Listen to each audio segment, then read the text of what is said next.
Olá, irmãos e irmãs, bem-vindos, bem-vindas a esta última sequência de estudos dentro da série Filipenses para você. Você que está acompanhando de sua casa, você que é discípula da Igreja Central, você que é um simpatizante deste ministério, você que está acompanhando de outra cidade, enfim, sinta-se acolhido e eu espero que esse tempo seja um tempo de aprendizado para todos nós. Nós vamos partir a nossa reflexão do último capítulo da carta de Paulo aos Filipenses, portanto, capítulo de número 4, e eu quero inverter aqui. Nós vamos falar primeiro da segunda parte do capítulo, porque eu quero trazer uma mensagem, um estudo sobre o engajamento, igreja como um espaço de engajamento. E depois, então, no nosso último estudo, nós falaremos sobre a alegria da vida cristã. E aí vamos voltar para a primeira parte desse capítulo. Portanto, me acompanhe nessa leitura, Filipenses, capítulo 4, nós leremos a partir do verso de número 10. Ele diz assim: alegro-me grandemente no Senhor, que finalmente vocês renovaram o seu interesse por mim. De fato, vocês já se interessavam, mas não tinham oportunidade para demonstrá-lo. Não estou dizendo isso porque esteja necessitado, porque aprendi a adaptar-me a toda e qualquer circunstância. Sei o que é passar necessidade e sei o que é ter fartura. Aprendi o segredo de viver contente em toda e qualquer situação. Seja bem alimentado, seja com fome, tendo muito ou passando necessidade. Tudo posso naquele que me fortalece. Apesar disso, vocês fizeram bem em participar das minhas tribulações. Como vocês sabem, Filipenses, nos seus primeiros dias no Evangelho, quando parti da Macedônia, nenhuma igreja partilhou comigo no que se refere a dar e receber, exceto vocês, pois, estando em Tessalônica, vocês me mandaram ajuda, não apenas uma vez, mas duas, quando tive necessidade. Não que eu esteja procurando ofertas, mas que o poder seja, mas o que pode ser creditado na conta de vocês. Recebi tudo e o que tenho é mais que suficiente. Paulo ainda afirma: estou amplamente suprido, agora que recebi de Epafrodito os donativos que vocês enviaram. São ofertas de aroma suave, um sacrifício aceitável e agradável a Deus. E o verso 19, o último que leremos, diz assim: e o meu Deus suprirá todas as necessidades de vocês, de acordo com as suas gloriosas riquezas em Cristo Jesus. Igreja, lugar de engajamento. Nós sabemos que o apóstolo Paulo, ele escreveu esta carta da sua prisão na cidade de Roma, praticamente 11 ou 12 anos após ter estado pela primeira vez na cidade de Filipos. Paulo, ele em sua segunda viagem missionária, como vocês já viram aqui, chega na cidade de Filipos, ele evangeliza várias pessoas, 3 ficam ali em destaque, que representavam inclusive as diferentes camadas sociais, as diferentes posições sociais, e por conta disso, então, Paulo e Silas foram presos, tiveram seus pés amarrados no tronco, e o Senhor trouxe ali um grande livramento dentro daquela prisão, convertendo inclusive o carcereiro junto com toda a sua família. Paulo, ele era movido pela causa do Evangelho. Paulo, ele não apenas fundava igrejas, ele não era apenas um plantador de igrejas. É fato que Paulo tinha líderes que coordenavam o trabalho local, mas sob a sua supervisão. Não é sem motivo que ele inicia esta carta falando aos bispos, falando aos líderes, aos diáconos, mas ele fala a todos os santos. Paulo, ele com certeza lembrava-se em suas orações de todas as igrejas que ele havia aberto, de todos os pontos de pregação que ele tinha iniciado. E esse engajamento, esse seu comprometimento com a Igreja de Cristo, de fato era uma sombra, um bom exemplo daquilo que Cristo veio fazer por nós, nos salvando na cruz do Calvário e instituindo a sua igreja, da qual ele é a cabeça, mas ao mesmo tempo é a base, é a estrutura principal, ele é a pedra angular.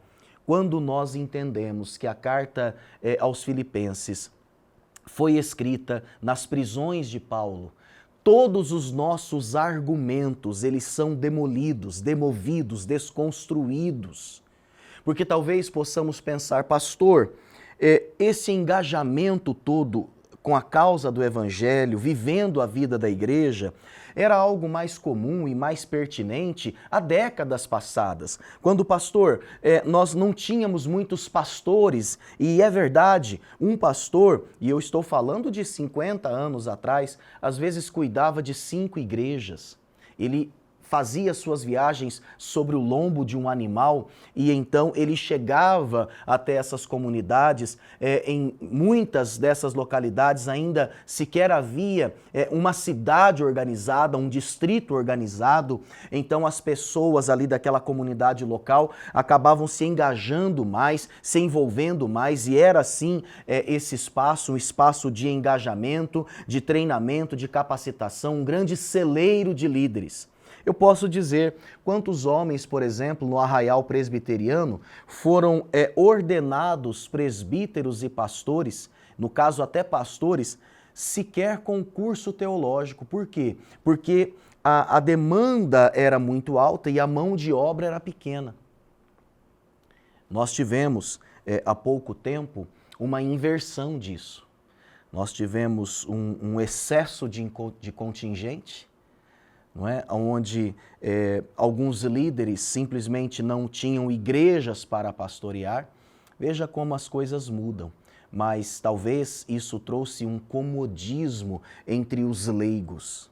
Talvez isso fez com que muitos dentro da comunidade de fé acabassem desenvolvendo um relacionamento de expectação, de espectadores, de frequentadores, de simpatizantes, vendo a igreja quase que como um clube, uma instituição onde ali se está apenas para desfrutar de um momento agradável, sem maiores compromissos. Bem, voltando para o exemplo de Paulo, nós vemos que esse homem, ele tem preocupações além da sua própria vida, sobrevivência e necessidades. Ele está olhando para a igreja de Filipos, praticamente 10 anos após a sua formação, e apesar de preso, ele está se preocupando com esta igreja e ele está mostrando, então, a necessidade daqueles irmãos, seja na sua presença ou na sua ausência, de viverem a fé evangélica, de lutarem juntos pela fé evangélica. Isso fica claro no capítulo 1, no verso 5, ele exalta a cooperação desta igreja. Ele fala como essa igreja estava caminhando, não é? Só para você se lembrar aí, de mãos dadas. Esta igreja, ela estava caminhando com mãos abertas. Esta igreja, ela estava caminhando como caminha um exército para a guerra. Inclusive, ele usa argumentos bélicos em sua carta, quando fala, por exemplo, estando juntos, lutando juntos pela fé evangélica, no verso 27 do capítulo 1, a ideia ali no original grego é justamente essa. Paulo tem em mente um soldado que está no seu posto, um soldado que está ali na sua área de responsabilidade, e ele não abandona a trincheira, porque ele sabe que se sair dali, uma brecha poderá ser aberta para a entrada do exército inimigo. Paulo, no capítulo 2, ele exalta a postura de Epafrodito, alguém que foi enviado pela igreja para ajudá-lo em suas prisões. Paulo, uma vez mais, fala sobre a importância da cooperação, do engajamento, da participação, do comprometimento. Irmãos, nós não podemos negar que vivemos numa fase onde os compromissos parece que estão se esvaindo. Quanto menos compromisso, melhor. Quanto menos comprometimento, melhor. As pessoas estão muito atoladas, muito ensimesmadas em seus próprios problemas, e isso faz com que não queiram assumir compromissos. Isso é um sinal de que a igreja ela precisa de avivamento. Um avivamento que nos leve a estarmos cada vez mais engajados, porque a igreja ela deve ser um espaço de engajamento. No capítulo 3, Paulo, ele inclusive exorta aquela igreja a se precaver em relação àqueles homens, sobretudo de influência judaizante, que contestavam a sua autoridade apostólica e que estavam tentando disseminar heresias dentro daquela comunidade. Ou seja, Paulo está exortando a igreja a tomar cuidado, porque havia sim influências de dentro que estavam tentando minar essa comunhão e esse engajamento. Importante a gente pensar, Satanás, ele não quer que a igreja se engaje. Ele quer que as pessoas estejam distraídas, cada família esteja envolvida com as suas próprias demandas.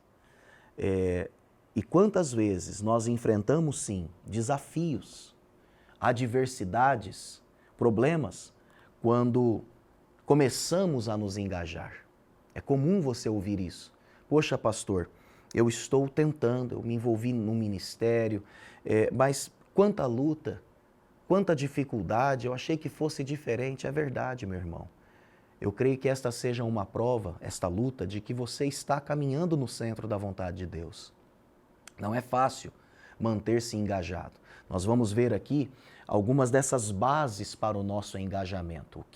O que deve trazer motivação real para o nosso coração, a fim de que possamos nos manter comprometidos, nos mantermos engajados, não apenas com um serviço religioso, não é isso que eu estou falando. Eu não estou convidando você para um ativismo religioso, para uma vida religiosa desenfreada, nem eu quero isso. Mas é fato que quando nós deixamos de nos engajar, nós também deixamos de viver experiências comunitárias maravilhosas, níveis de revelação espiritual que só nos são dados na comunhão do povo de Deus. Você não é autossuficiente, eu também não sou. Nós precisamos do engajamento, nós precisamos da comunhão, nós precisamos da vida comunitária. E assim nós chegamos no capítulo 4, o capítulo que eu li com vocês aqui, praticamente metade deste capítulo.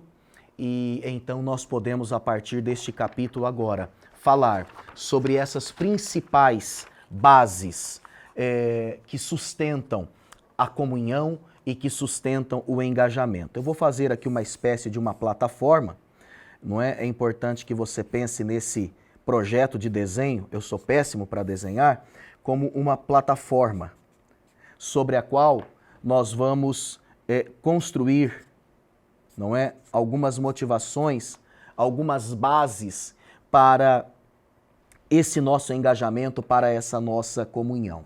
E em primeiro lugar, nós podemos dizer que a base maior, a base sustentável, imutável para o nosso engajamento e para qualquer outra ação é o próprio Cristo Jesus.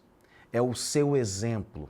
É o exemplo do seu esvaziamento, como vocês bem viram aqui, a partir da explanação do capítulo 2, da kenosis de Deus.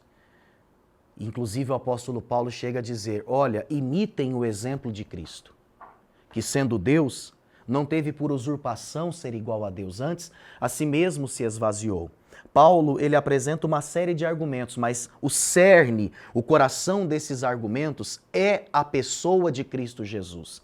É o seu envolvimento radical com a vontade de Deus. Quando nós observamos o serviço de Cristo prestado à humanidade, um serviço que se demonstrou não apenas pela força das mãos, mas se demonstrou pela coragem do seu coração, por um amor perseverante, por uma solidariedade que ia além daquela vivida pelas religiões da época, inclusive pela religião judaica. Então, quando nós olhamos para esse exemplo, nós não temos como não nos envolvermos, porque ele, sendo Deus, ele abre mão da sua glória, ele vem, ele se veste com a nossa humanidade, em tudo ele foi semelhante a nós, com exceção do pecado, e ele vem para servir, ele entra no nosso mundo, ele nos tira, ele nos livra de nós mesmos, ele nos liberta da ira de Deus. Esse envolvimento, esse comprometimento de Jesus com a missão que o Pai lhe confiou, ele foi um alvo inegociável de Jesus durante toda a sua caminhada. Várias foram as oportunidades que Cristo teve. Interessante que o texto aqui diz, né, Paulo dizendo, olha, vocês sempre quiseram me ajudar, mas antes não tiveram uma oportunidade concreta. É interessante a gente pensar nisso, né? Hoje nós temos N oportunidades para ajudar. Muitas vezes não descobrimos essas oportunidades porque não queremos vê-las. Não queremos vê-las. Quando nós olhamos para a vida e para o ministério de Jesus, nós entendemos que ele sempre criou oportunidades. O sofrimento humano sempre foi uma oportunidade para o seu engajamento. Sempre foi uma oportunidade para que ele se aproximasse. Ele veio até nós, assumiu essa condição nossa para nos tirar do domínio do pecado. Então Cristo, ele é a primeira grande base para esse engajamento. E ao olharmos para o seu exemplo, nós somos convocados a uma vida de unidade. Duas mulheres aqui, Evódia e Sintique, nomes bem incomuns, elas foram repreendidas por Paulo com muito amor, mas Paulo as levou a uma unidade a partir do exemplo de Cristo Jesus. Irmão, se não for por Cristo, não será por mais ninguém. Se esse engajamento não tiver como base a pessoa de Cristo, a glória de Cristo, o exemplo de Cristo, ele não será um engajamento sustentável, duradouro. Quantas pessoas elas acabam se envolvendo com objetivos escusos, com segundas, terceiras e quartas intenções. Se envolvem por um momento porque querem a promoção do seu nome. Se envolvem, desculpem, porque de repente têm um objetivo, querem alcançar, seja um título, seja um cargo, seja uma posição. Se envolvem não porque estão entendendo a necessidade do momento, mas são oportunistas. É diferente de você aproveitar a oportunidade e ser um oportunista. O oportunista, ele faz tudo pensando nele. Aquele que aproveita a oportunidade, tendo os seus olhos em Cristo, ele faz tudo pensando na glória de Cristo. Mas há aqui uma segunda base. Então, eu vou colocar Jesus no centro dessa base, porque ele é a mais importante. Agora, quando nós olhamos para esta carta, nós vemos que a segunda base para esse engajamento é justamente o compromisso com o suprimento das necessidades coletivas. O suprimento das necessidades coletivas. E não simplesmente o cultivo de interesses pessoais. Eu quero que você pense. Vamos diferenciar isso aqui. Necessidades coletivas versus interesses pessoais. Na verdade, na comunhão do povo de Deus, as necessidades coletivas, elas precisam vir antes. Não significa que em nenhum momento de sua vida você não poderá investir no interesse pessoal. O que nós não podemos é endeusar o nosso interesse pessoal. É colocar a nossa vontade como um ídolo. E aí irmos passando sobre as pessoas como um rolo compressor, simplesmente porque nós almejamos conquistar alguma coisa. A vida da igreja, a vida da comunidade é o lugar onde nós podemos pensar em necessidades coletivas. A maior oportunidade que você vai ter na igreja é de glorificar a Deus. A segunda maior é de suprir necessidades. Meu irmão, ninguém vai a um hospital pensando na glória pessoal. Aqueles que lá trabalham, eles trabalham por quê? Porque eles pensam na cura do próximo. Aliás, mais uma vez aqui os nossos parabéns. Os parabéns da Igreja Presbiteriana Central a todos os profissionais da área de saúde, que têm trabalhado com tanta galhardia, com tanto comprometimento durante essa fase de pandemia.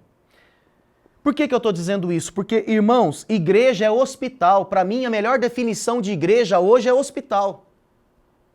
Se você está aqui é porque você é tão doido quanto eu, tão doente quanto eu. Por que é que as pessoas muitas vezes não se fixam em uma comunidade? Porque elas não entendem que aquele lugar é hospital. É um lugar de tratamento, é um lugar de na comunhão, vermos as necessidades uns dos outros sendo supridas. O apóstolo Paulo, ele se negava a receber donativos das igrejas, ele trabalhava pelo seu sustento, ele tinha um trabalho de construção de tendas. Mas é fato que quando ele escreve à igreja aos Filipenses, ele reconhece a importância da ajuda. Não uma, mas 2 vezes na cidade de Tessalônica, agora enviando Epafrodito. Inclusive esta carta é uma carta de recomendação deste homem que tinha medo de alguma forma sofrer o preconceito da igreja. Poxa, por que você não continuou lá ajudando Paulo? Esse homem foi tão intenso no seu envolvimento com o evangelho, com a igreja, que ele acabou perdendo a sua saúde ajudando o apóstolo Paulo. E hoje nós ficamos nesse nesse não me rele, não me toque. Qualquer coisinha que acontece, qualquer coisinha que um pastor, um líder fala, não quero mais, não brinco mais, não faço mais parte. Por quê? Porque nós não estamos dispostos a nos consumirmos em amor pela causa maior do nome de Cristo. Nós não estamos dispostos nem sempre estamos, não quero aqui generalizar, a realmente nos esvaziarmos nesse serviço para que sejamos cheios da glória. É claro, irmãos, você não precisa morrer pela igreja, se esgotar pela igreja. Jesus já fez isso, ele já morreu. Ele já pagou o preço. Não é disso, não estou falando em primeiro lugar de performance humana.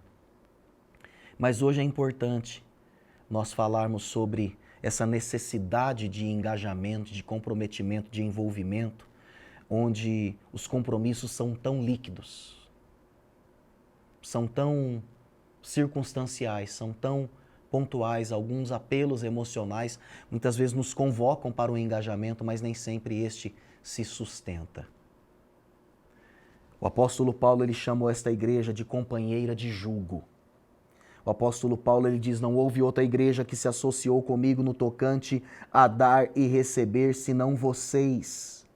Irmãos, quem se engaja no serviço do reino de Deus apenas para o seu próprio benefício e vantagem, possivelmente não terá vida longa em seu ministério, mas aquele que se engaja com o sofrimento humano, se solidariza, é empático com esta dor, tendo como motivação Cristo Jesus, com certeza essa pessoa vai encontrar nesse serviço a fonte do seu rejuvenescimento, do seu refrigério, da sua leveza. Quais são as oportunidades que nós temos hoje, muito concretas, de demonstrarmos, irmãos e irmãs, esse engajamento? Quando as necessidades coletivas estão acima dos interesses pessoais. Eu vou lembrar aqui de 2. Quilo do amor. Nós temos arrecadado em média aí 13, 14 toneladas mês, mas podemos dobrar isso. Quero falar da Igreja da Criança. Quantas crianças serão abençoadas Quantos líderes terão oportunidade de servirem ao Senhor com seus talentos, os mais diversos? Nós estamos engajados, estamos envolvidos nesse projeto e nesse propósito? É algo para pensarmos. E eu quero terminar esta reflexão falando que a terceira base para o nosso engajamento saudável é a certeza da recompensa eterna. O engajamento, ele tem uma recompensa que é atemporal.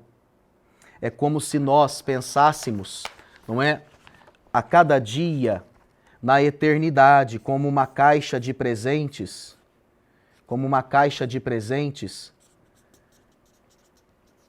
mas esta caixa, ela traz comprometimentos eternos. Nós estamos falando de um presente eterno, nós estamos falando de uma recompensa eterna. Quando Paulo chegou em Filipos, ele chegou em meio às dores, ele teve os seus pés amarrados no tronco, recebeu vários açoites, 39 chicotadas, chibatadas, ele, Silas, mas a Bíblia diz que eles não deixaram de semear a palavra, não deixaram de adorar a Deus. É importante que você entenda que, e essa história está registrada em Atos, no capítulo 16, que as sementes que nós plantamos na prova, as sementes que caem no solo da vida em meio às lágrimas, elas dão frutos a vida toda. Deixa eu te dizer, meu irmão, se no meio dessa lágrima, desse sofrimento, dessa labuta que você tem enfrentado, se a semeadura tem sido amargura, tem sido azedume, tem sido ódio, tem sido a mágoa, o rancor, é bem possível que essas sementes vão crescer fortes, porque elas estão sendo regadas pelas lágrimas. Mas se nesse momento você conseguir pela fé romper com a circunstância, nós vamos falar sobre a alegria no próximo e último estudo. Alegria que excede o entendimento. Se conseguirmos romper com esse momento triste de dor e a despeito dele, semearmos o amor, semearmos a palavra, semearmos o louvor, com certeza nós também iremos colher isso. As sementes que são plantadas em meio às lágrimas, elas dão fruto a vida toda. Substitua esse clima de rancor, de mágoa, de inimizade, de revolta. Peça que o Espírito Santo gere louvor, gere adoração. Não importa se os seus pés estão amarrados no tronco, se você está sendo injustiçado, se você foi preso injustamente, se você está sendo perseguido. É bem possível que eu esteja falando com pessoas que viveram perdas terríveis e estão ainda na fase do luto. Chore, mas chore o choro da esperança, daquele que sabe que vale a pena se engajar. Meu irmão, não fique esperando um momento melhor.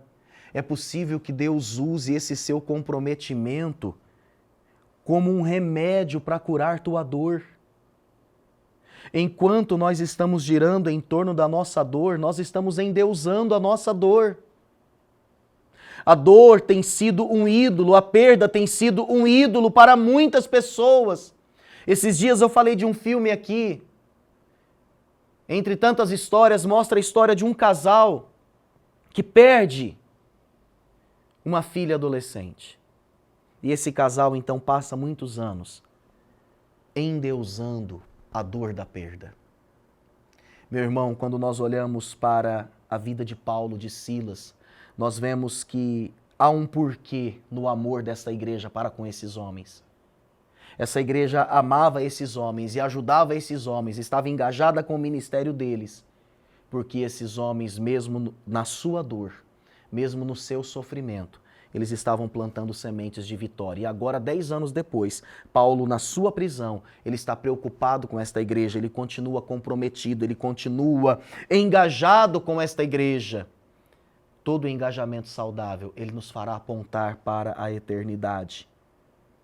Bom, o apóstolo Paulo, ele afirmou em 2 Timóteo 1,12 o seguinte: e por isso estou sofrendo estas coisas, todavia não me envergonho, porque sei em quem tenho crido, e estou bem certo que é poderoso para guardar o meu depósito até aquele dia. Preparando esse estudo, eu me lembrei da história de Jürgen Moltmann, que nos idos dos anos 40 do século XX, precisou enfrentar a realidade dos campos de concentração. Ele, um soldado alemão, que acabou indo para um campo de concentração da Inglaterra. Mas Jürgen Moltmann, considerado como teólogo da esperança, ele formula sua teologia, claro que a partir da palavra, do sofrimento do povo hebreu, das promessas de Deus e do cumprimento delas ao seu povo, e sobretudo a partir do sofrimento da cruz de Cristo e da esperança da ressurreição. Então ele afirmou o seguinte, sobretudo refletindo sobre os campos de concentração de Auschwitz. Ele diz: como se pode falar de Deus depois de Auschwitz? Este é o seu, de quem precisou gritar por Deus, o seu problema. É o problema de quem aparentemente teve que lidar com o silêncio de Deus no meio do sofrimento de um campo de concentração. Ele diz: mais ainda, porém, é seu problema como depois de Auschwitz não se pode viver sem falar de Deus. Olha a reflexão que ele traz. Como falar de Deus diante de Auschwitz? Do seu aparente silêncio. Mas como viver sem a esperança em Deus e na ressurreição depois de Auschwitz? Por que eu estou dizendo isso? Esse homem, ele foi um homem extremamente engajado com o sofrimento humano, mas que não fez do sofrimento humano uma oportunidade de autopromoção ou mesmo de anulação. Ele fez do sofrimento humano uma oportunidade de glorificar a Deus através da mensagem de esperança. Irmãos, nós temos vivido um momento extremamente difícil com a Covid-19, mas também temos uma oportunidade única de nos engajarmos mais. Eu tenho certeza que você será mais feliz com o maior engajamento. Talvez esse maior engajamento não represente necessariamente quantidade, mas qualidade. Se mova. Se você identificar na sua vida uma zona de conforto, peça ao Senhor que te tire dela. Eu tenho certeza que a sua vida cristã ganhará mais qualidade. Como igreja, nós estamos aqui para ajudá-lo nessa tarefa. Deus te abençoe e até o nosso próximo encontro, que será o último, com a graça de Deus, dentro dessa série Filipenses para você. Tchau, tchau.